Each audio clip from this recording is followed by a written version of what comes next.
I just got a question from one of my athletes who is training hard. She's training hard for the games coming up here, and she's like, I don't feel like I'm eating enough. Was this a problem for you? Because I mean, it seems like the nutrition aspect is one of the big pieces that certainly I didn't have a good hold on, or I always am bringing in friends. How do you manage that? Yeah, it has to work in with your training, and especially, you know, there's always an optimal weight, but with injury, that's, you know, you aren't recovering well enough, or your position is wrong, first of all, but you also need to look at your recovery. So it has to be your nutrition. And that's where Brian really stepped in and helped me preparing my meals, Chef Boyardee. But you guys have some specific things with the macronutrients. Oh, yeah. Can you talk about that? No, and I think that's important, especially even with female athletes.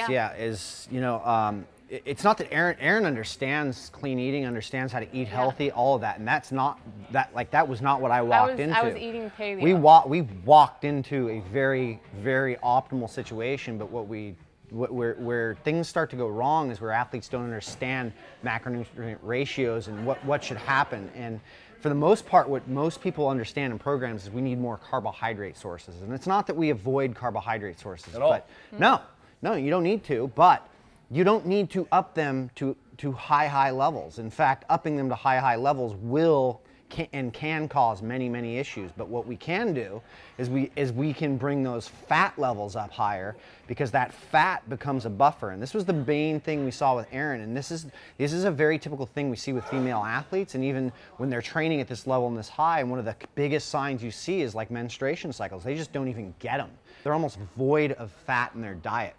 And because they're afraid of it, or getting bigger, or doing something. And it's like, look, you're not understanding the concept of fat and how fat actually works, and how it can buffer the whole system. You know, that fat buffers that nervous system for when you are training that hard with that much.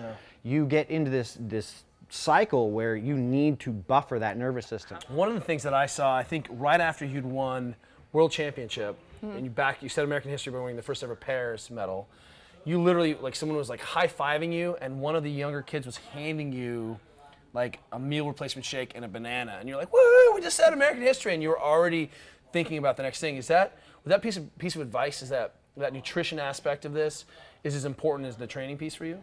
Yeah, and you know, it's kind of funny that you mentioned that, because I've even evolved from there. I'm constantly looking for information and the newest studies and what's, you know, been being published out there. And now, before, it was always about post-recovery or post-workout recovery.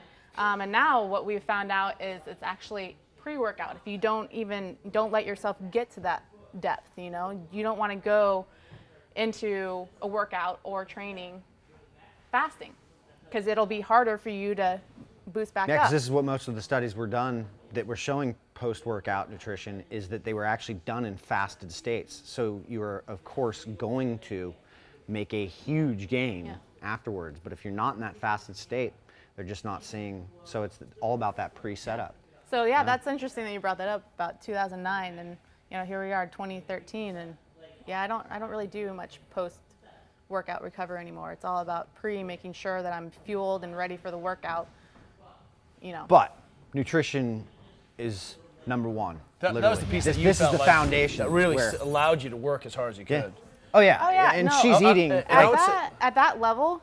It's not about who's going the hardest or who's, you know, the most talented. It's about who can recover. It's a recovery game.